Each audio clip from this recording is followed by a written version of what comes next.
Good evening, dear students, colleagues, and guests. It is a great pleasure for me to introduce Bert Kumin today, because I have known him, I think, for 20 years now. The first time we met was in Dresden in Eastern Germany, and that was the time when we both were still researching taverns and inns in early modern towns. And Bert, of course, also on the countryside, he in Switzerland and me in France. But in the meantime, we have both developed further, so to say, and have also got older, of course. Bert Kumin is professor of early modern history at the University of Warwick in the United Kingdom. His research interests focus on social, religious, and political exchange in local communities, particularly in England and Central Europe. His publications include several monographs, such as Imperial Villages, Cultures of Political Freedom in the German Lands from the late Middle Ages till 1800, published in 2019. And he edited a collection on political space in pre-industrial Europe already about 10 years ago.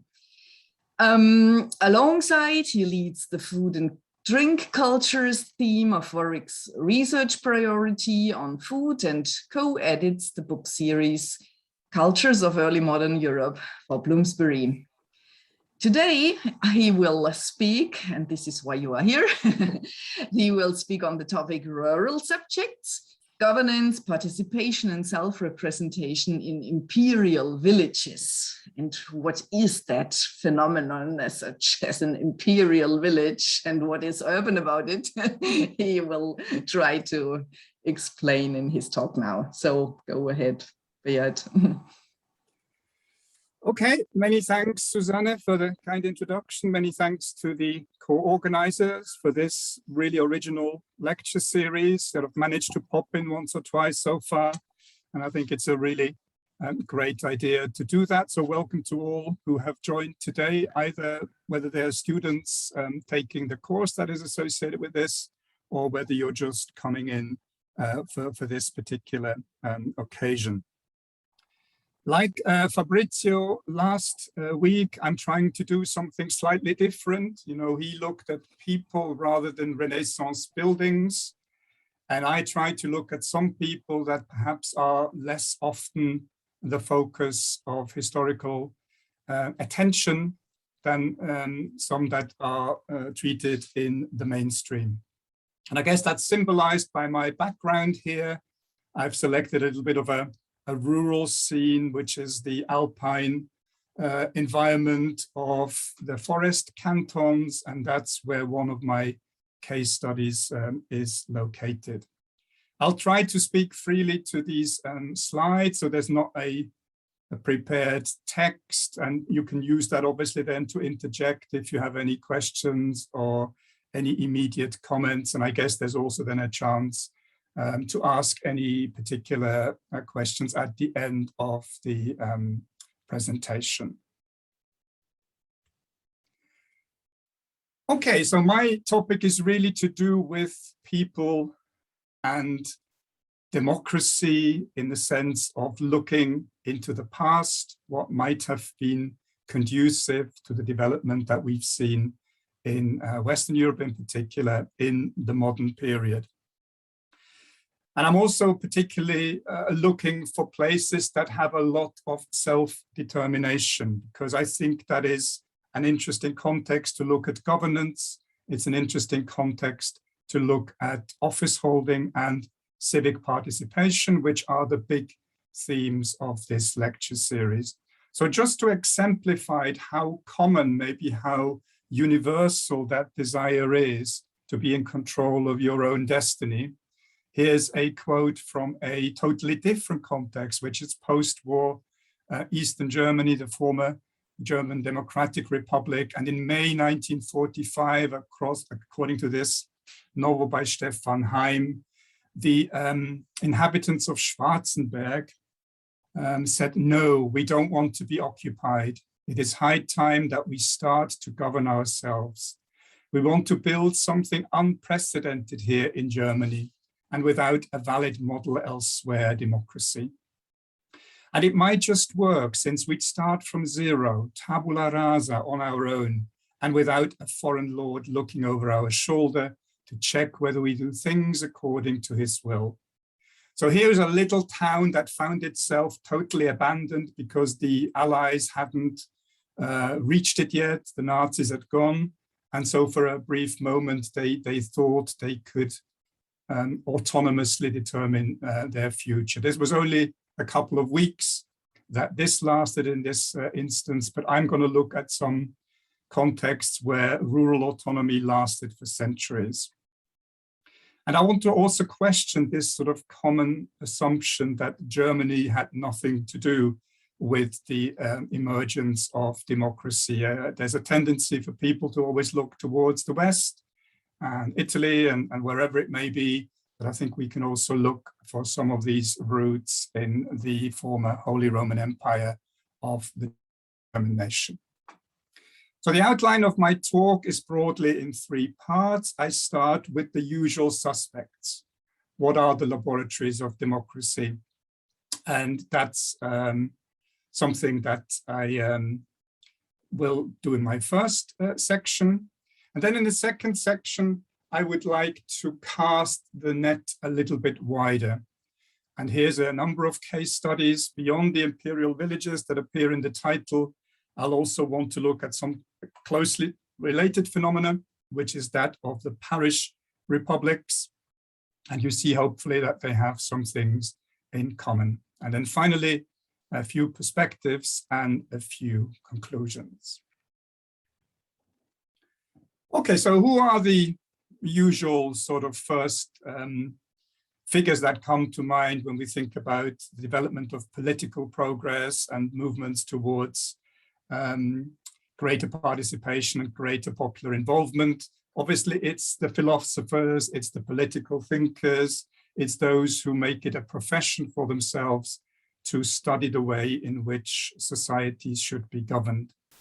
And we have some absolutely iconic figures, and I don't want for a minute to suggest here that they are not important. Obviously, they are, but I think maybe some of the space that they occupy currently might be shared by other elements. So there's Machiavelli, of course, who emphasized the reason of state, who emphasized the power of princes, who said that it was more important to be feared than loved, and that effectively the sort of key principle of organization was to make sure that your will is being observed. But he didn't only look at princes, he also looked at some of the alternative forms of political organization. He was very aware, for instance, of the Swiss Confederation and the way in which they ran their systems differently. And I think that's sometimes forgotten, that he was very much aware that there are these alternatives. They didn't particularly work in Italy, he thought, but he saw that in other parts of Europe, there were at least interesting experiments going on. Then we have the great Republican thinkers of the 17th century. Here is James Harrington with his Oceana work, where he places great emphasis on the importance of landed holding, of rural possessions, and he attempts to sort of equalize that a little bit to prevent that some people become too powerful. And he also tries the same thing by limiting people's term of office. So for him, it's very important that people don't serve forever, because that leads to an accumulation of power. So very important to have a changeover in officials to make sure that there is some form of equality within the system. And when you talk about land, you talk obviously about the rural world as well as the cities. The cities, the sort of topographical environment that is at the center of your lecture series, are obviously a big part of the story of these laboratories of democracies. If you think of the Italian communal movement from the 11th century onwards, they were very impressive degrees of civic participation there, at least initially. These were so-called islands within feudalism. They were based on an associational principle rather than on birthright. They were populated by literate people who could read and write, at least many of them. They had commercial activities, which meant they were in constant exchange with other people. They developed a representative system, so they elected councils, they had assemblies, they had limits of office holding, etc., etc. And they were comparatively, therefore, participatory in their character. They had a high degree of autonomy, particularly when we look at the imperial free cities of the Holy Roman Empire. They were constitutionally on the same level as principalities and duchies, etc. And many scholars, in many ways, rightly see them as advanced areas where a lot of the modern features of life were first tried out. And here is a lovely allegory that comes from maybe not so well-known context, which is the city-state of Bern. And by the 18th century, they were also basing their system on antique mythology. And they thought of themselves as representing fortitude, bravery, wisdom. And that's what this faith as well, what these figures are representing here, together with the bear.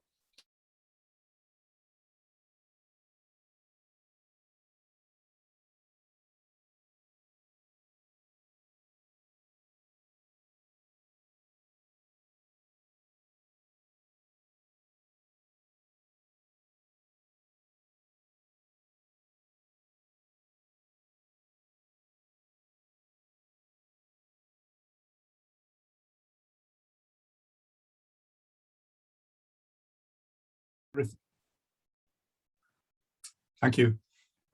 So there is a centralization. That means we have everything directed from a particular site, which is usually the princely court. And then very important, there's a process of social disciplining that goes hand in hand with state building. Gerhard Österreich is the great scholar who brought that into our discussion.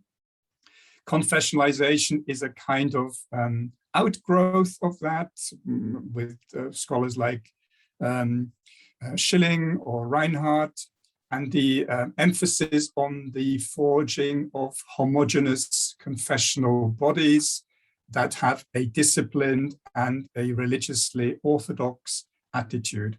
And why does all that matter? Because, so the story goes, it prepared Europeans. It made them capable of, later on in the modern period, exercising democratic responsibility. Here we could also bring in Jürgen Habermas and his idea of the political public sphere.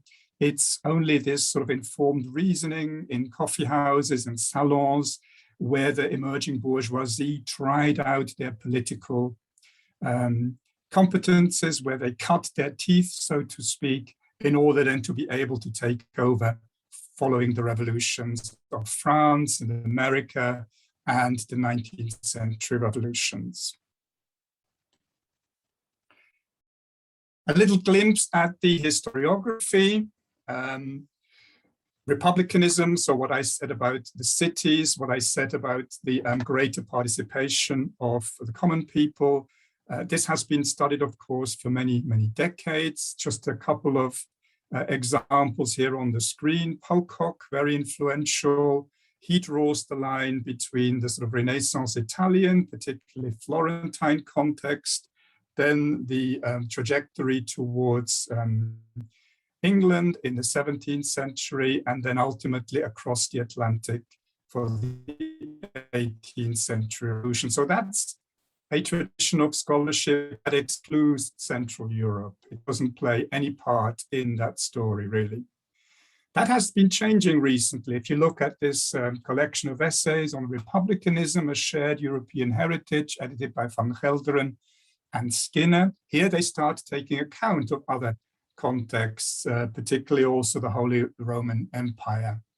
And then Thomas Meisten in his Die Geburt der Republik, so the birth of the Republic, argues that republics as such in people's self-understanding didn't really emerge until the end or after the 30 Years' War, after the Treaty of Westphalia, because only at that point did these polities become aware of the need to be sovereign in order to be able to talk to the princes at the same level. So the birth of the Republic, as he sees it, is only really a late 17th and 18th century phenomenon in the sort of technical sense of the term. And then at the bottom of the screen is a slightly different tradition, and that's the one I'm sort of broadly standing in, which is that emphasizes the role of local communities, the role of the peasantry, the role of the common people, the role of burghers in towns, and prosperous peasants in the countryside. And the great name there is Peter Blickle, and I've suggested that you read one of his essays from this collection, From the Communal Reformation to the Revolution of the Common Man, where he sort of evolves his concept of communalism and how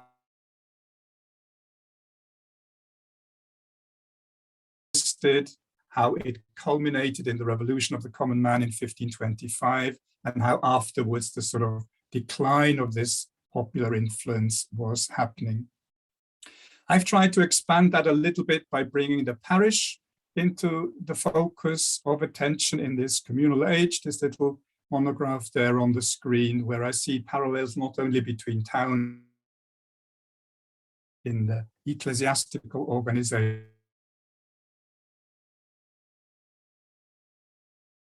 This little introduction now, what kinds of case studies do I have to bring a bit of a stronger focus, to throw a stronger spotlight onto the rural context in Europe? And that's very much thought as complementing your lecture series here on the cities.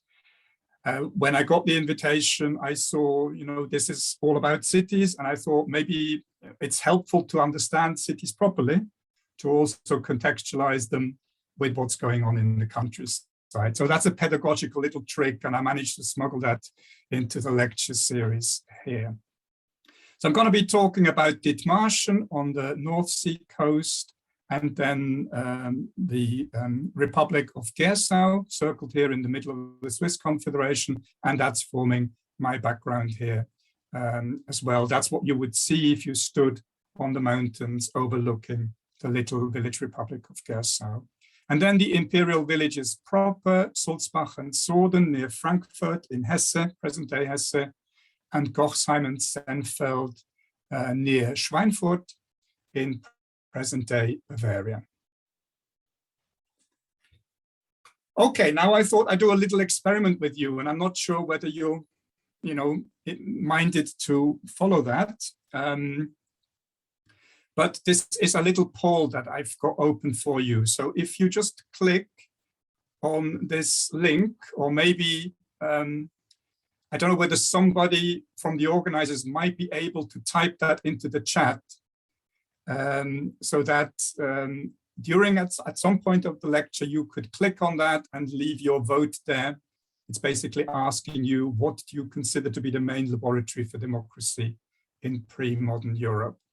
So Susanne, I see you on the screen. Do you think you can put that in? Okay.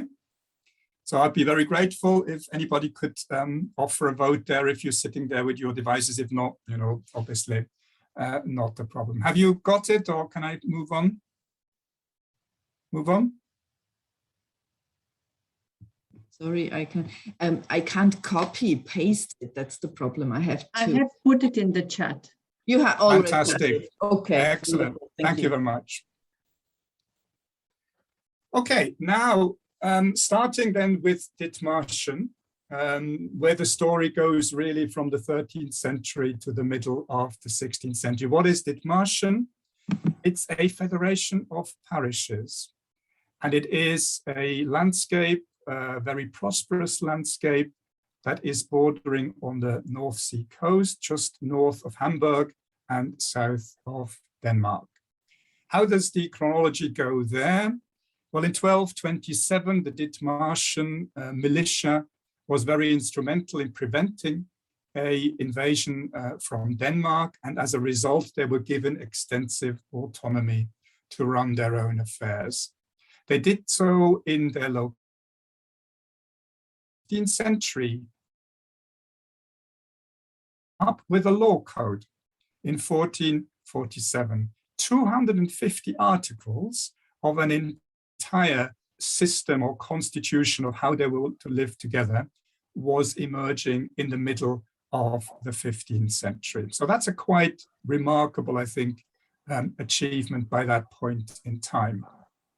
In 1500, they scored one of the famous military victories in Europe that hardly anybody knows, because they prevented the Danish and Holsteinish troops who came with massive amounts of mercenaries from conquering the land. And basically they did that in a combination of military skill, but also flooding some of their fields in which the mounted troops of the invaders couldn't cope. So Hemmingstedt is their great moment of survival.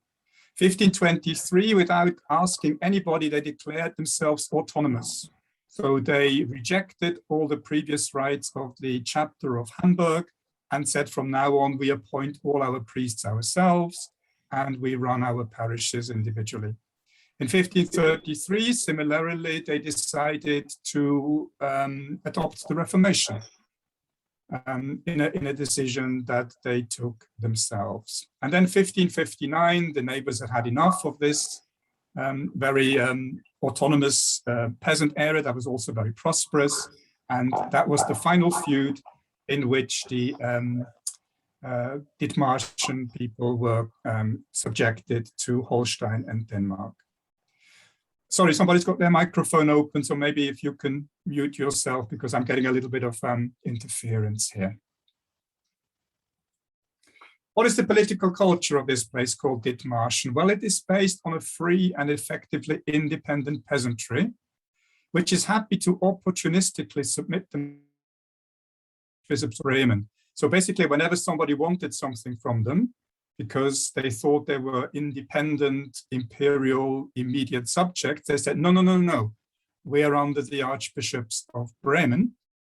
Therefore, we don't have to pay imperial taxes. For any other purposes, they didn't care about the lordship of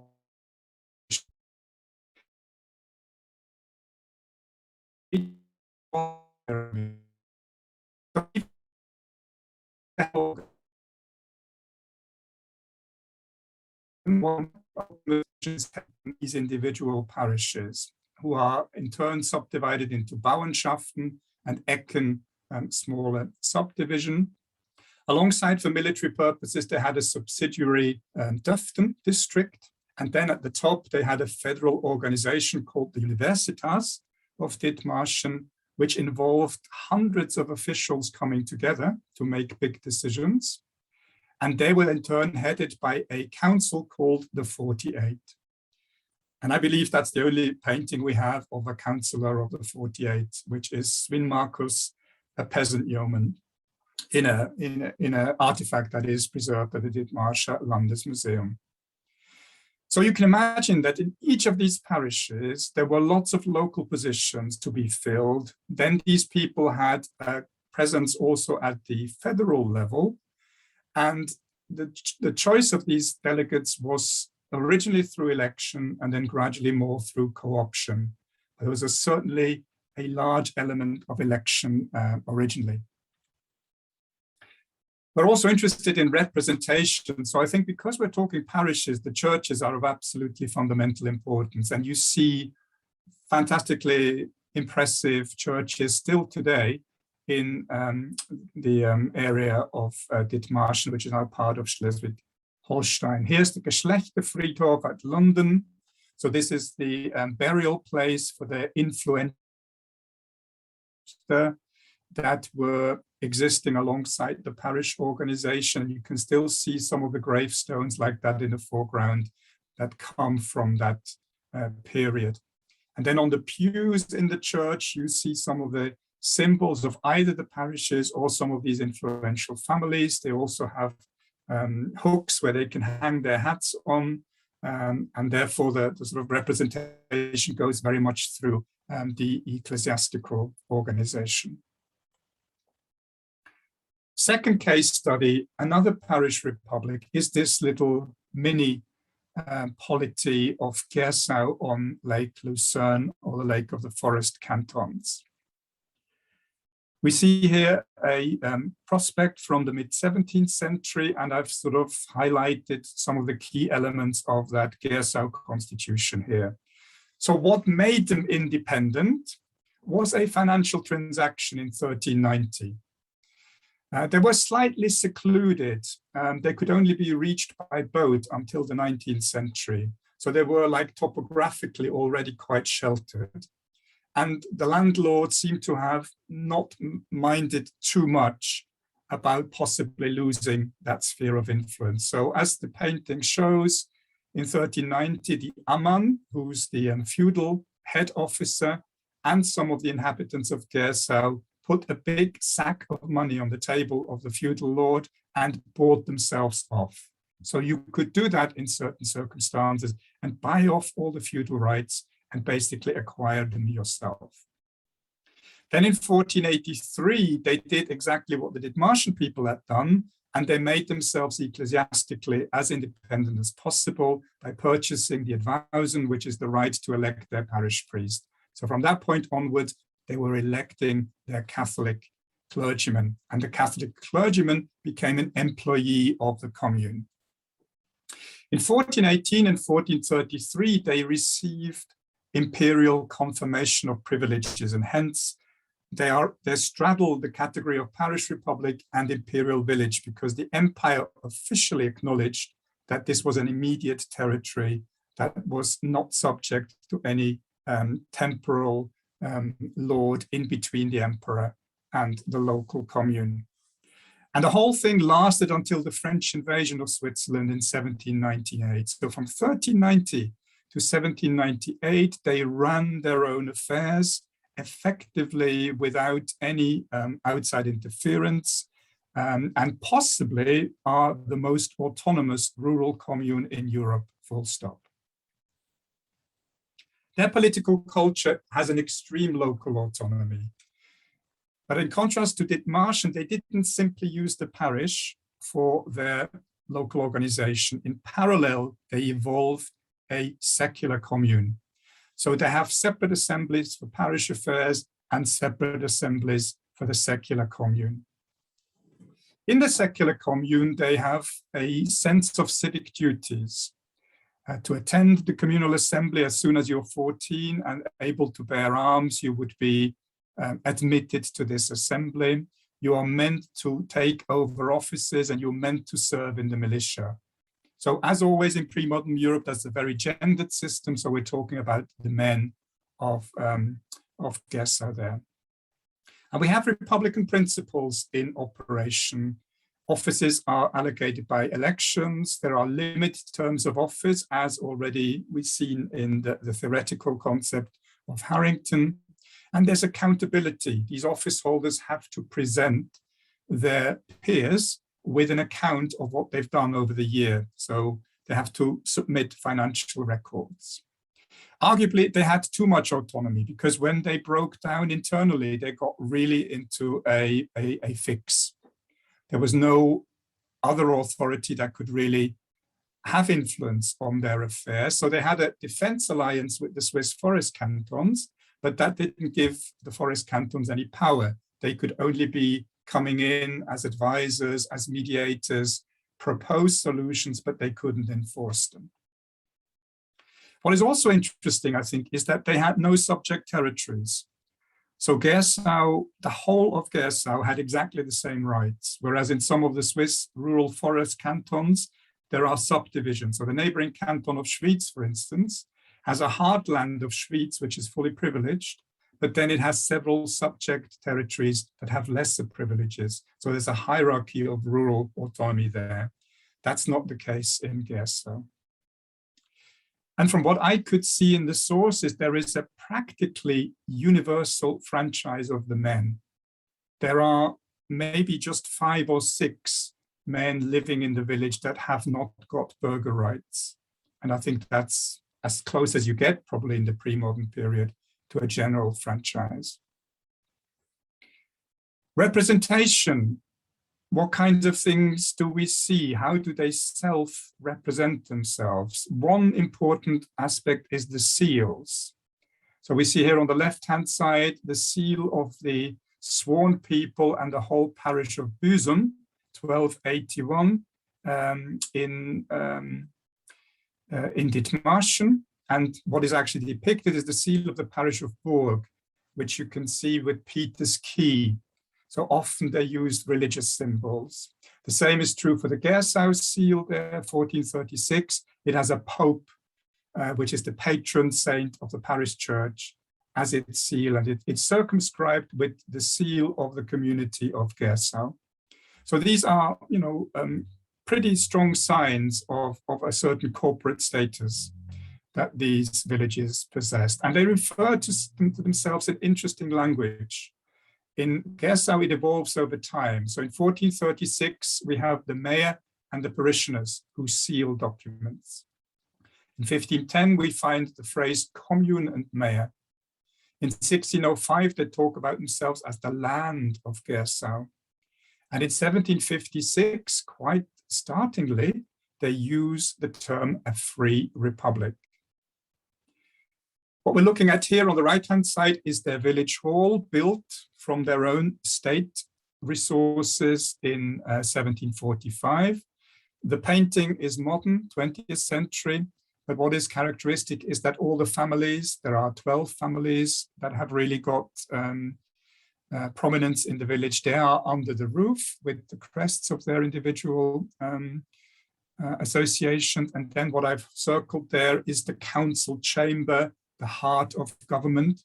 And in that heart of government, they have a painting cycle, like you would have at Siena, to say the painting of good government, where they have classical models of good government painted, as well as scenes from their own history. So very much what we would find in an urban town hall at the same time. Interesting difference in the use of writing. They all use writing from very early on, from the Middle Ages, etc. But Gersau never ever prints anything until the 19th century, whereas Dithmarschen, this is the manuscript original of the land law, but that's already printed in the 15th century. So I don't know whether that's a proximity to the Imperial Free City of Hamburg or whatever it may be, but there is in Gersau no need for print, it seems, because they effectively happy with just doing lots and lots of copying, manuscript copying of their privileges. So if you go into their archives, you find everything copied again and again and again, so that they want to make sure if any volume is lost, we still have another volume where the same thing can be found. Okay, now I'm coming to the imperial villages. They're often forgotten, to be honest, in histories of the Holy Roman Empire. Everybody talks about princes, everybody talks about bishops, everybody talks about imperial free cities, but very few people talk about imperial villages. It's literally one paragraph in the big survey, 2-volume survey volumes that you typically get on the Holy Roman Empire. But there were hundreds of them. And I think they deserve to be given a little bit more credit. So here we see them highlighted in 1802, very much at the end of their existence, explicitly as the Reichsdorf Senfeld and the Reichsdorf Gochsheim, in immediate proximity to the green circle of the imperial free city of Schweinfurt. So it seems to be quite congenial that these imperial villages are often quite close to imperial free cities, but they're not the same. And they're not subject to them as a matter of principle. Just one example of the constitutional development of one example, which is Sulzbach and Sorden, who are quite closely linked together. They're mentioned as a free universitas in the 13th century. In 1282, the city of Frankfurt becomes their protector, because every imperial village needed a bailiff or a vogt that stood in for the emperor. It wasn't a territorial lord, but it was a protector. 1339, unfortunately, the emperor decided to mortgage them to a count, which is always dangerous, and that's how most imperial villages lost their autonomy. They were mortgaged and they were never released again. In 1434, we see some of the complexity of the constitutional situation. There's an emphasis on these two villages having ties to both the empire and to Frankfurt as the protector. 1450, there's a big financial crisis and the villagers have to mortgage themselves to the neighboring city of Frankfurt, and Frankfurt thinks that's it. It will be our territory forever, but the villagers don't forget that this is only a mortgaging arrangement, and 1613, they paid off and they restore their immediate status. There's forever then pressure on them to give it up, and the neighboring protectors are sometimes among the worst offenders of trying to integrate them into their territories. So in 1645, they obtain an imperial court, chamber court order that there should be no encroachment on their privileges. 1656, Mainz and Frankfurt are co-appointed as protectors, and they again try and push the two villages into submission, don't quite succeed.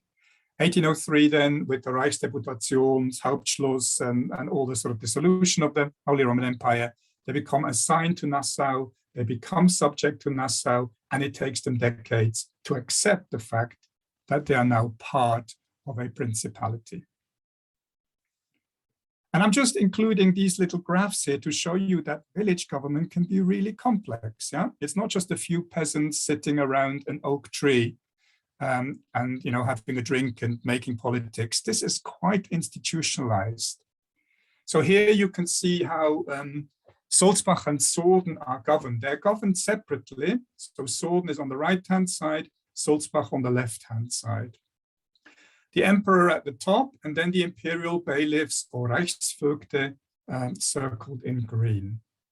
On the Sulzbach side, which is the senior village, the sort of slightly hierarchically higher ranking village, we have an upper court presided over by a Reichsschultheiß, a senior avoyer. Under that upper court is a lower court, just with responsibility for Sulzbach, which consists of 2 mayors and 7 jurors. These in turn are appointed by the neighbors, and that's the technical term for the burghers of the village. They're called neighbors, and they have full privileges, whereas the residents have lesser privileges in that village. And you can see that Sorden is a little bit lower down. They only have a lower court, so their appeal court sits in Sulzbach. But they have exactly the same complexity of organization. They have loads and loads of local officials that they appoint themselves. So there is a quite sort of intricate constitutional system at play here. The big challenge comes in 1753. Notice here, Frankfurt and Mainz are called imperial bailiffs or protectors. In 1753, they self-declare themselves to be territorial rulers. So effectively, they move themselves between the two villages and the emperor.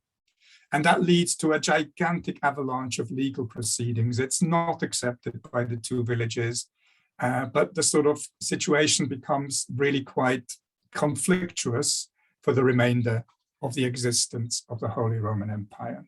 So that's what these villages want to avoid, is the emergence of a territorial prince that puts himself between their own power and the emperor, because the emperor is distant. He never cares.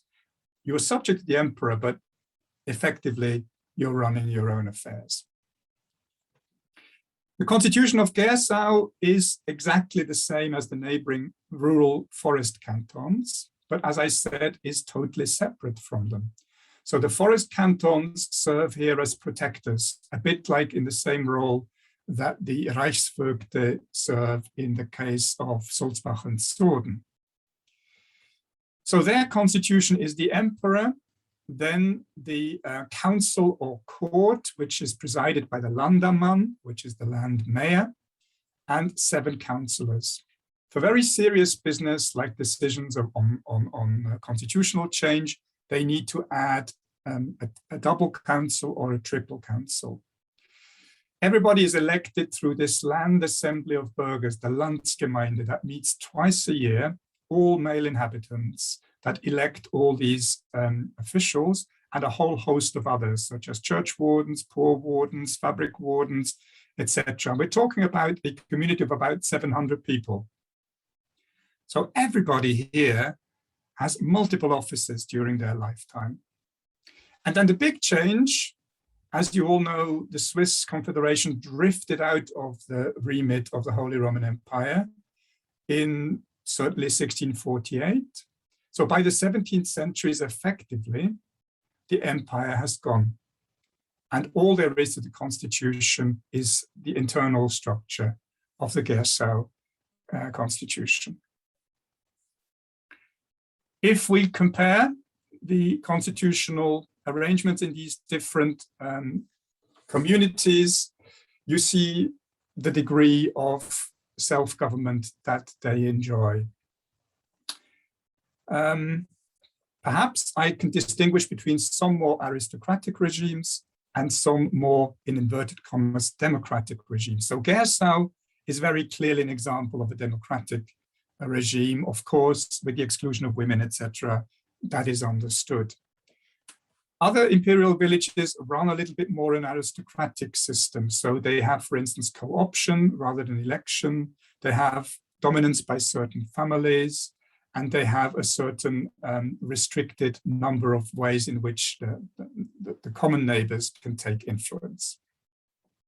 But all of these communities decide on their own taxation.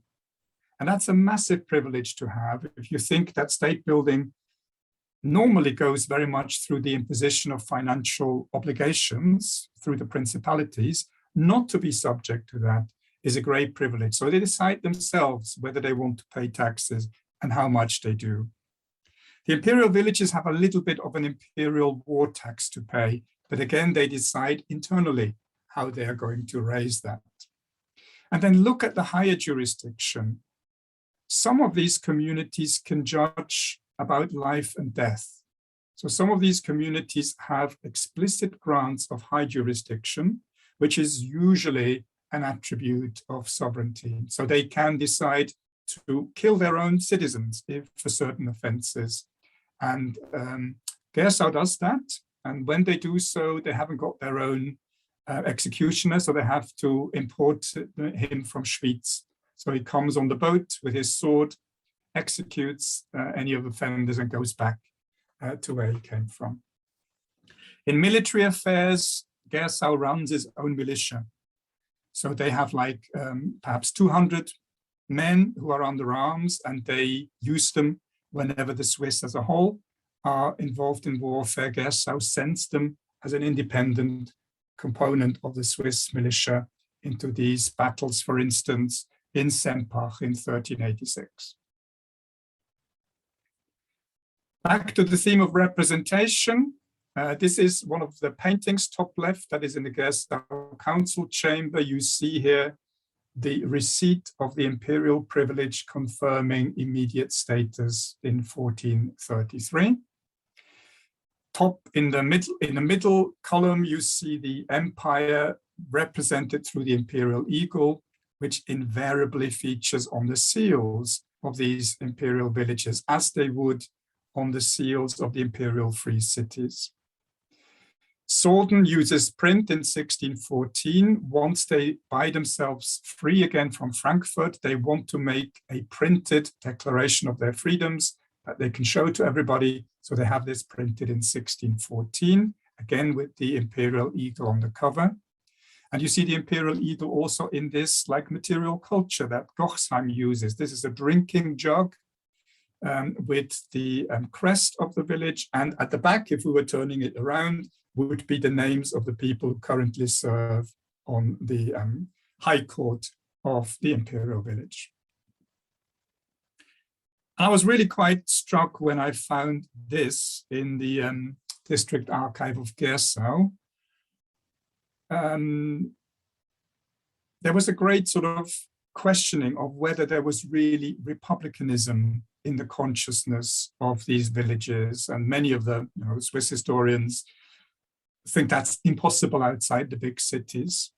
And as you can see in 1605, this is very much an imperial imagery. You find it everywhere in imperial free cities with the crest, with the imperial eagle, and with the imperial crown.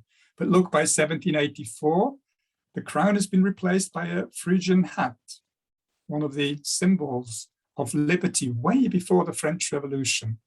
So in the iconography of these villages, or certainly of Gersau, you can now see the sort of classical symbols of republicanism emerging in line with what the neighboring Swiss forest cantons and the Swiss city-states are doing.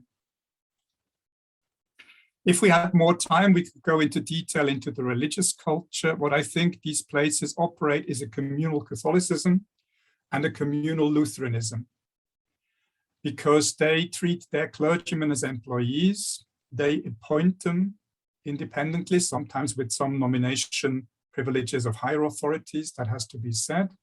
They run their own church finances, they do their own church court, and they commission their own artwork. So this is the Sulzbach church of the early 18th century. And even though they're Lutherans, they employ a Catholic painter to do all their panel paintings. And I guess that would have been difficult to do if you had been under a sort of a Lutheran prince.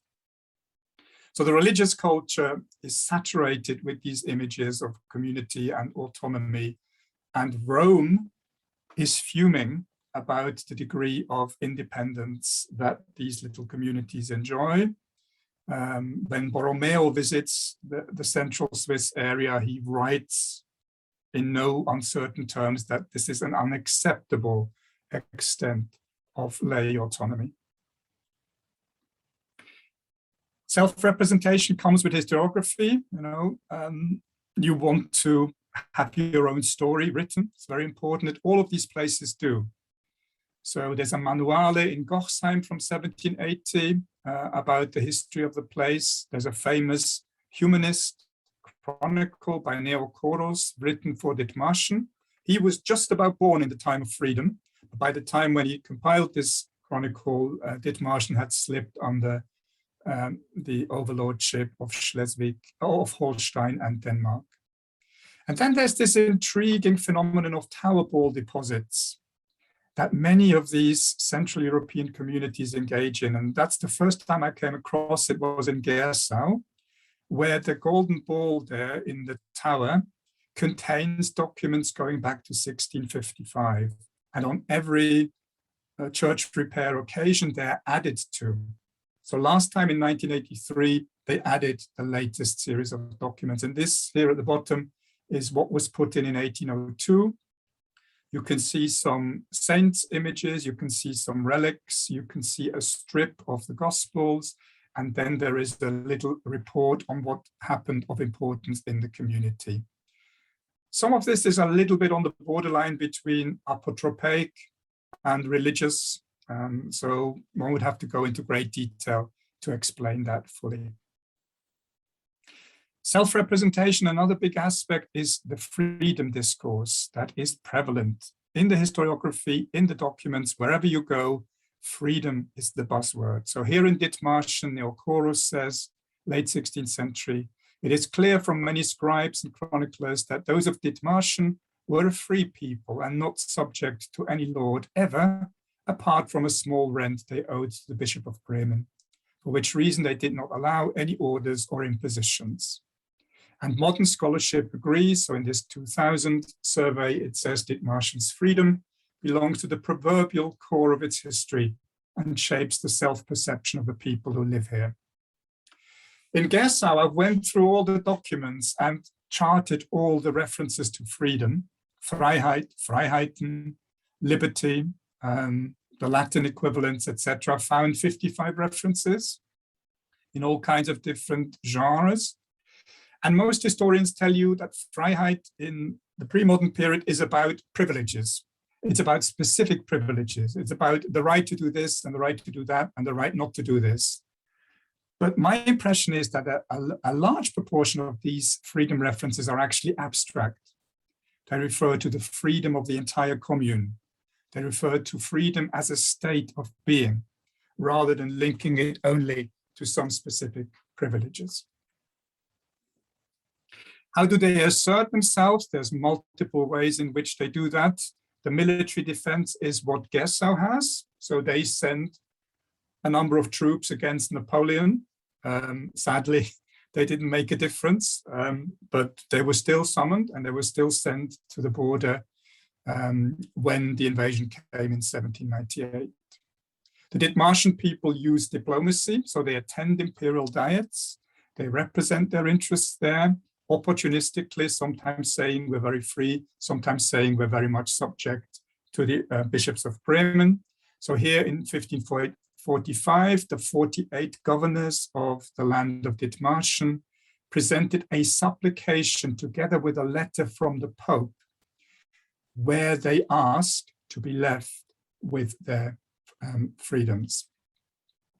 And then Sulzbach and Soden, in the great debate when Frankfurt and Mainz want to assume princely status, they commission a jurist to write them a tract called Die Reichsfreiheit der Gerichte und Gemeinden Sulzbach und Soden, which is published and is supported with documents from their archives.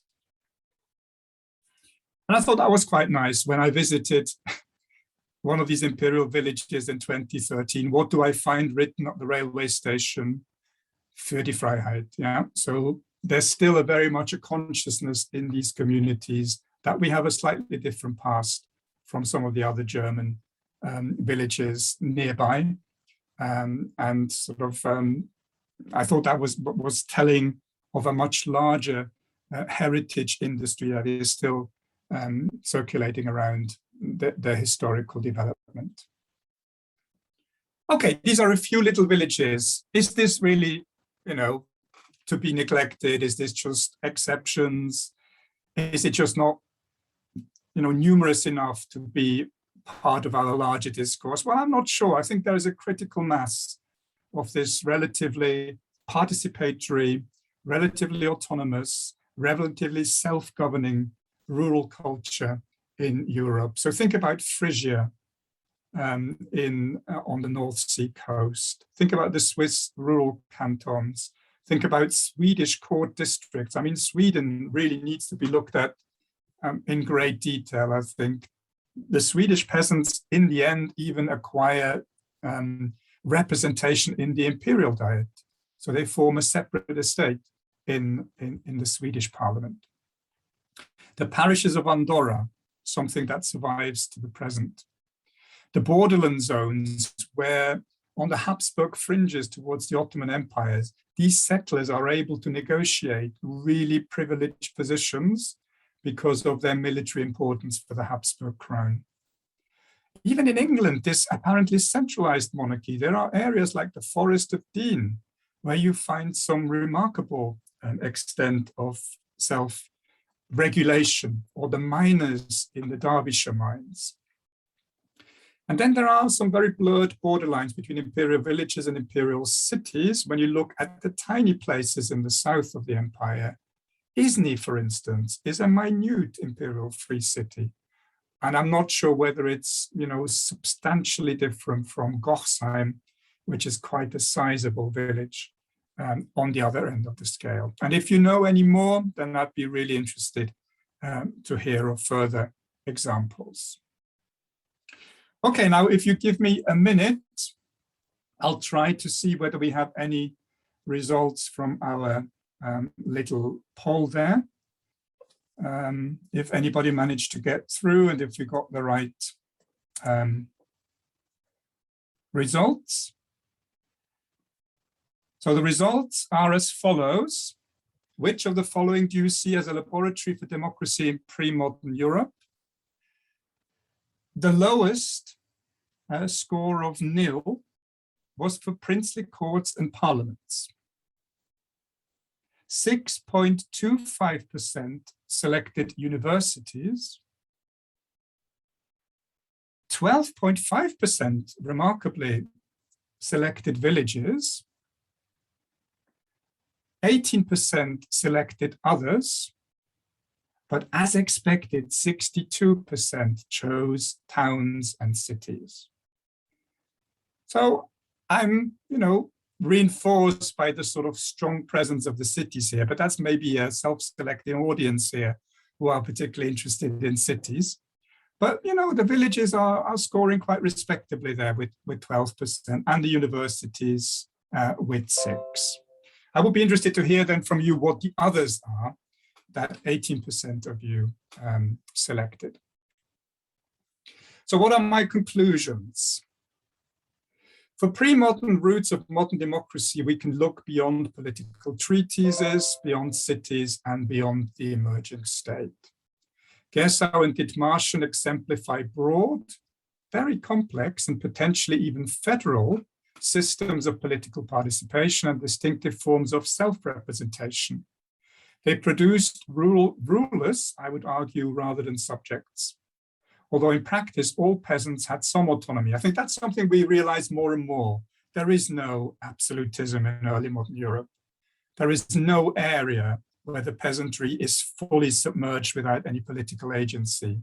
Even in the most dramatic sort of centralized states, there is nothing that they can do without the active collaboration from below.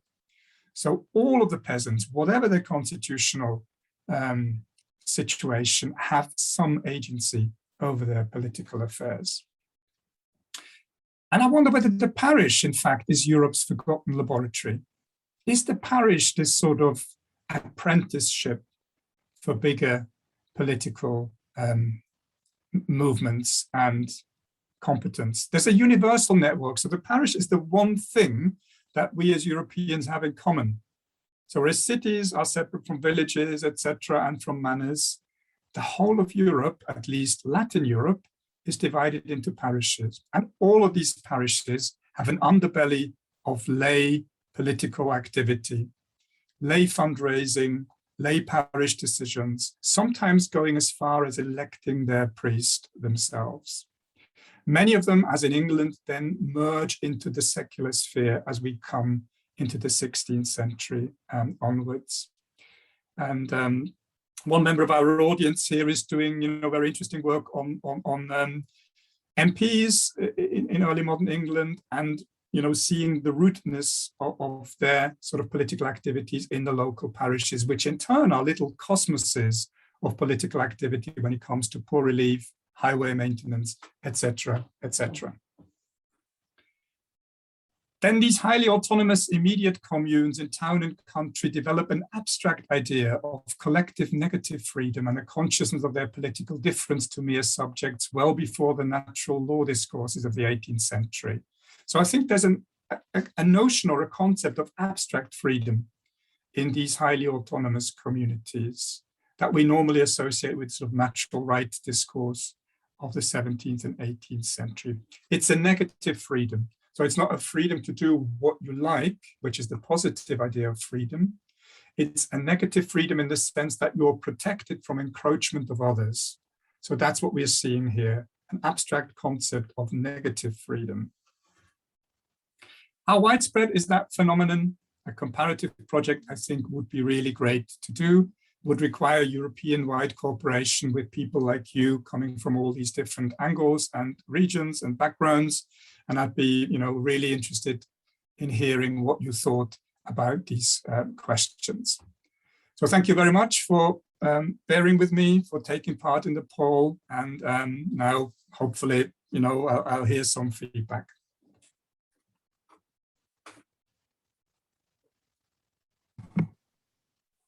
Yeah, thank you, Beat. First of all, thank you for this great and richly illustrated overview and your analysis and also your questions.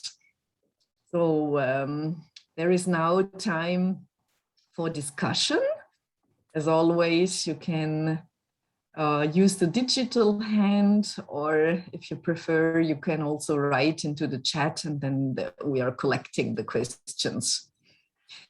I have a rather quick and small question for you, Beat, because you mentioned it in one sentence only, but what role does the factor play that often, not only these villages you mentioned, but also the cities try to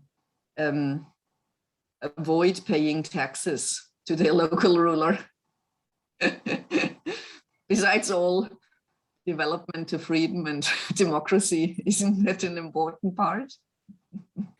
Well, I think they realized they need to have some taxes to run their own affairs. I mean, even the most autonomous commune needs to raise some money to do their stuff. But I think it makes a real difference whether you do this out of your own decision or whether somebody imposes it from outside. So I would say it is a very important motive psychologically that you are not subject to the decision about taxation by a faraway diet or a faraway prince.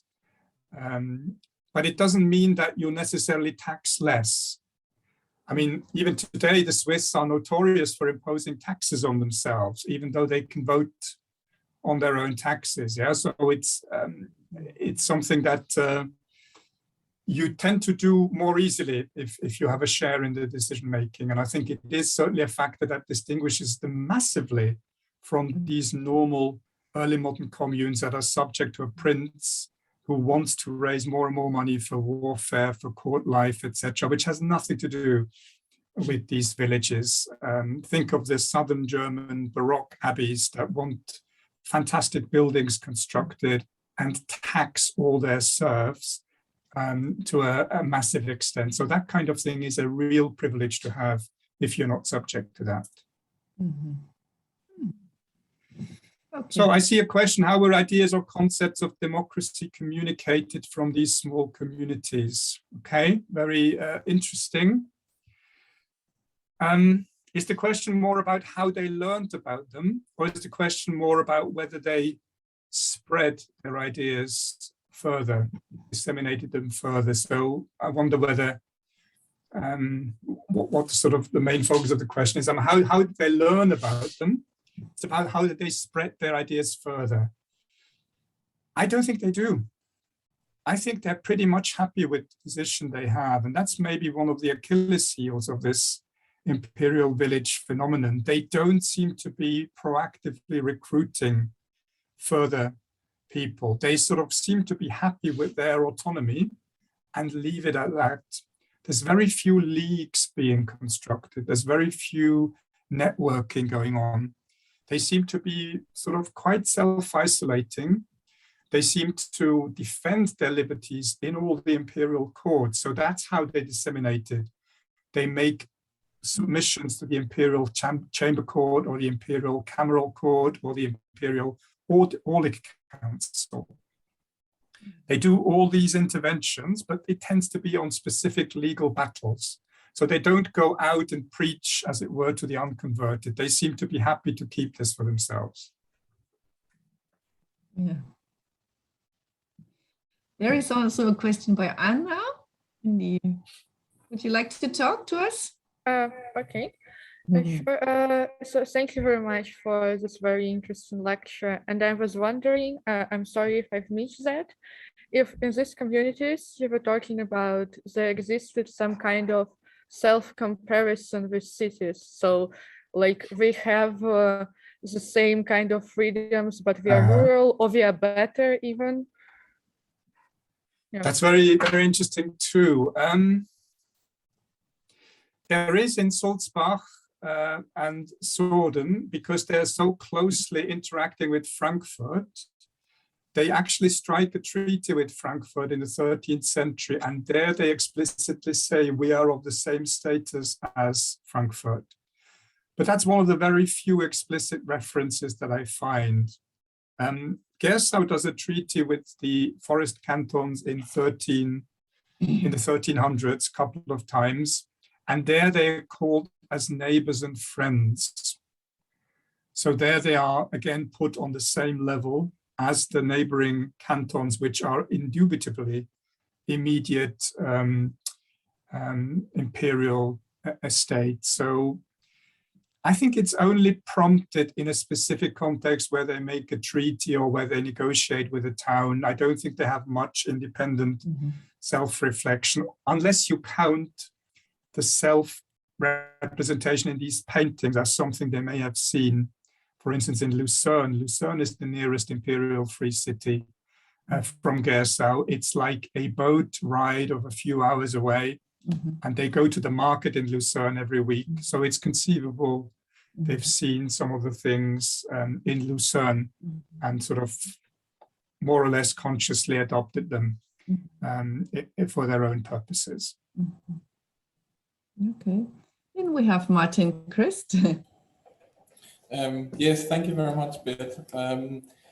I was wondering, you mentioned in passing the role of mediators and how if there's like an inner, a sort of dispute within the villages, they could sometimes call on mediators. But then again, they didn't really have the authority, these mediators. So I just wondered if you could say a bit more about this voluntary involvement of outsiders, in a sense, in order to sort of negotiate conflicts and so on. Yeah. So in the sort of imperial village setup, it's meant to be the protector who does this, who exercises this role. And in the imperial village context, they can draw on the authority of the emperor. So they come in with quite a bit of clout. So when an imperial Reichsvogt mediates, then I think that has real authority. And it will be very difficult for the imperial villages to not accept that kind of judgment of the bailiff. In the case of Gersau, because they only have a defense treaty with the neighboring forest cantons, there is no constitutional leverage for the forest cantons. And in the 17th century, they get really exasperated because there's an entrenched dispute in Gersau which goes over decades. And they come in numerous times. They're being entertained in the local inn. They propose a new settlement. They say, we give you a certain time frame to do it. And it just doesn't happen for decades and decades. And ultimately, they don't seem to be able to do more. I mean, there's no way they could interfere militarily. There's trade sanctions that they could do, but they don't seem to do. So I think they just use all their prestige and use all their sort of alliance status to convince them, but they can't force them. And it does take several decades for that dispute to be resolved. Okay, and it's Zoe's turn. Hi, can you hear me? I wanted to also thank you. It was really superb and really beautifully structured and rebalanced what we were trying to do here very well. So, well, you know, you've come up with an absolutely perfect topic. Now, I just wanted to ask you, I mean, you brought in art here and as a kind of form of democratic expression. And of course, I think the underlining sentiment of this series is this is, you know, democracy is a good thing and this is what we strive for. But I just want to kind of slightly problematize here this, if you like, and sort of ask, in fact, you almost sort of slightly answered it, mentioning these fabulous Baroque abbeys, whether actually it is desirable. I mean, the idea of using churches and this wonderful kind of reference you have to these balls being inserted on spikes on church spires as a sort of form of communal self-expression, and that you have a control over what you want expressed through a church, what sort of commemoration, what, you know. But you know, if you look at the Middle Ages, say, and early medieval, you know, it's whom has the power and who can muster most revenues that has the ability to create, you know, Reims Cathedral or whatever. You know, this is, you know, you're dealing with not with democracy, quite the opposite. Sometimes, like in England, as you well know, you know, we're dealing with cathedrals that have, you know, that stretch like Lincoln, from Lincolnshire to St. Albans. So therefore, you know, they can again raise the money needed to rebuild something on that scale. And with that, I'm just saying this, it's not just about the size, of course, it's about innovation. It's about bringing artists in. It's about, you know, moving things on, if you like. in new and interesting directions. So do you think that actually building by committee does not achieve that? Whereas, you know, if you have a single princely bishop or a very powerful, you know, oppressive abbey, can actually artistically achieve more. This is, I'm just putting it out there. I'm not saying this is what I personally think, but I just wanted to see what you think on this. Yeah, I think quantitatively speaking, I'm sure you're right in that suspicion that most of the sort of high art we have is clearly being sponsored by princes, by ecclesiastical principalities, etc. But I think on a smaller scale, if you look at the main church of Dithmarschen, which is in Meldorf, in their old capital, it's an imposing cathedral. It's a parish church, but it's an imposing cathedral size in its dimension. It has, you know, sort of state-of-the-art wall paintings and statues in it, and they must have cost an arm and a leg to build it. So I think and then obviously there are all these Italian city-states that patronize art. You know, if you think about Florence, even before the Medici, if you think about you know, the sort of communal age in Italy, all these dozens and dozens of like communal patrons that existed there. So I think I would say it is more difficult. It requires more negotiation, but I wouldn't say this is an inevitable thing to say that great art relates to autocracy. And I think that quite apart from the fact that even a small piece, a médaillon, can be really, you know, sophisticated, whereas other of these princely art forms are often very derivative. You know, it's just what is done in France will be repeated by some minor prince in Germany, etc. So you raise a gigantically complex question, and I would say it's I wouldn't see it as very, very clear to answer one way or another. Thank you. Very diplomatic, brilliant. So next question by Marco Mostert. Yes, hello.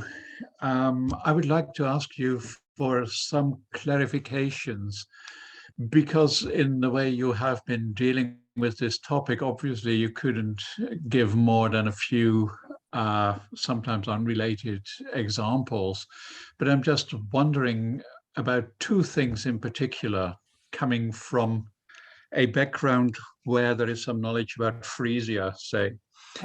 And first of all, that is, how would you chronologically demarcate the beginning of this idea of democracy, freedom, and so on in the cases that you've been studying? And the second one is, how do you define a parish? Because there's a parish in Anglo-Saxon England in the 10th century, Minster, the same as a parish later on in the 13th, 14th, or 15th century. Thinking of Frisia, I was one of those who said, you know, something else, because you do have parishes, but you also have constellations, which can be considered to be an area which has the same law. In Frisia, these laws tend to be written down for the first time in the 13th century, and there are quite a number of them. But these lands have they have parishes, but you never hear anything about the parishes there. So is a parish which is situated in the Alps and presumably has more or less the same size in the case of the one where you can't really get to it except for when you take a boat to it, and the same kind of number of inhabitants, is that really the same as the larger parishes that sometimes need to be subdivided and so on? So what is happening to the feeling of unity or democracy, etc., when that happens? And I'm really a little bit confused because sometimes you're simply talking about the 14th century, then you're talking about the 16th or the 17th century.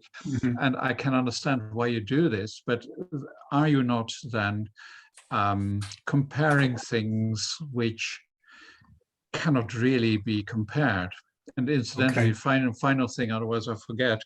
If you want to, you can always talk to the people in the Frisian Academy in Leeuwarden, where there are people who have been looking at this, and they come up with interesting notions, quite recent ones, about how the parishes have in fact developed, and even more to the point that the Frisian notion of having an egalitarian society consisting of farmers and no nobility at all turns out to be rather different, in that the richest farmers happen to be the descendants, the direct descendants of the nobility that had been there before.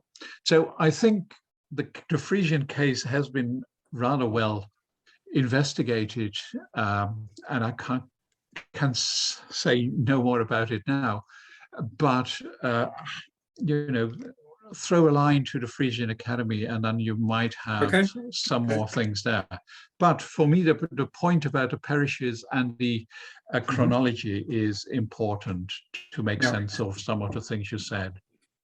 So, I mean, again, this is a fantastically rich question that you're raising. I mean, we run at Warwick, we run a sort of a Warwick network for parish research, and these are exactly the sort of questions we wrestle with.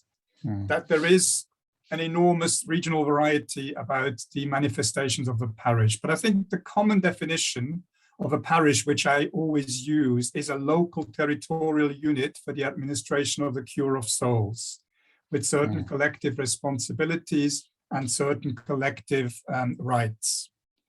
And I think that is a definition that works for all of the things that you have been talking about, but it works only from the sort of point where we have the evolution of a local network. So when you're talking about the Minster parishes of high medieval England, that's another kettle of fish. So I think we need the parish system to be developed to an extent where there are still unevenness within it, but where we're talking about the later Middle Ages, let's say 1400 to about 1800. And then in most parts of Europe, not in remote Scotland, not in remote Scandinavia, but in most parts of Europe, we then have a local network of these parishes. And I think that's probably the single most comparable unit that we have in Europe. And that's what I think is really useful for us to have, without denying that there are gigantic regional differences, even so, between them. So the chronology, I think, is really one from about 1300 to 1400 to the end of the Ancien Regime. So that I would see as the sort of blossoming period of that particular form of local organization. And Frisia, as well as in Dithmarschen, there are complex coexisting forces at play. Yeah, so I've mentioned the Geschlechter in Dithmarschen, and they have a sort of parallel form of organization to the parishes that transcends their boundaries. And for certain issues like personal honor and family interests and legal affairs, it can be that the Geschlechter are more important than the parish. But when we talk about the actual government, the politics in a narrower term of the sense, it's very clearly the parishes that are active in Dithmarschen. So I don't think we can study the parish in isolation, but we can study it much more, I think, as a political unit rather than an ecclesiastical unit. And in some regions, it does that more. In other regions, it does it less. But when you're looking, for instance, if you're looking at the city of Cologne in Germany, the parishes are effectively the local government units of the city of Cologne. And in other imperial free cities, it's not the case. They have other kinds of wards and neighborhoods. So you always have to look very carefully at the local context, but you need to take the parish into account in your overall painting that you are doing, in order to fully understand where people learned to be politically interacting. And I don't think we could ever talk of democracy in this period. Yeah, we really always have to put that in massive double inverted commas. It's a relative greater extent of participation. I think that's what we can see. We can never see democracy because you still need the fundamental rethinking of the French Revolution to transfer it from a sort of participation that is more spatially organized to one that is really vested in individuals. And these communities I've talked about see their freedoms spatially as a unit that is endowed with certain rights of which they are members. They don't see that as their own souls being the carriers of these freedoms. Okay, thank you very much.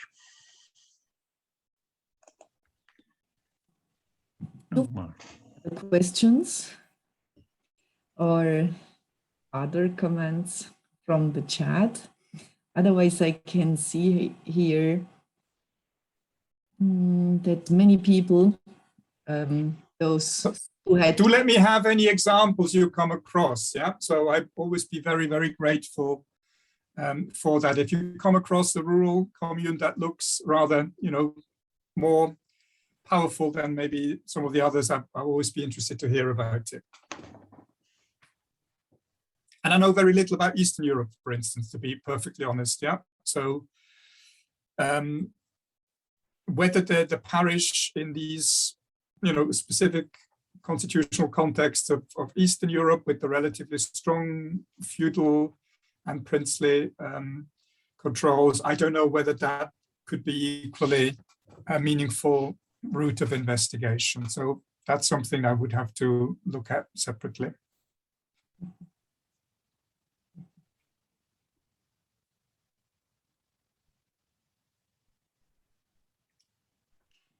So if there are no more questions, I would say you have convinced all the whole auditorium with your, of course, challenging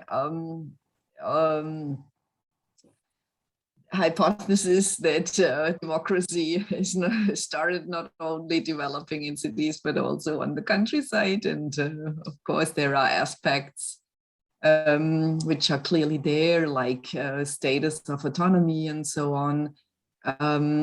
There is perhaps to a smaller extent, we have the right to judge in the cities, at least perhaps on a local level, but not the full range of court cases. There might be differences too, and then the role education plays, university could play. It's rather something you find in cities than in villages. Of course, but it is a differentiated image now that we have gained through your lecture, and we thank you all again. And there are also comments in the chats which from people who had to leave and who said that this was a really inspiring and really interesting talk. So take this also from us. And I hope, you have a nice evening and we meet sometimes again.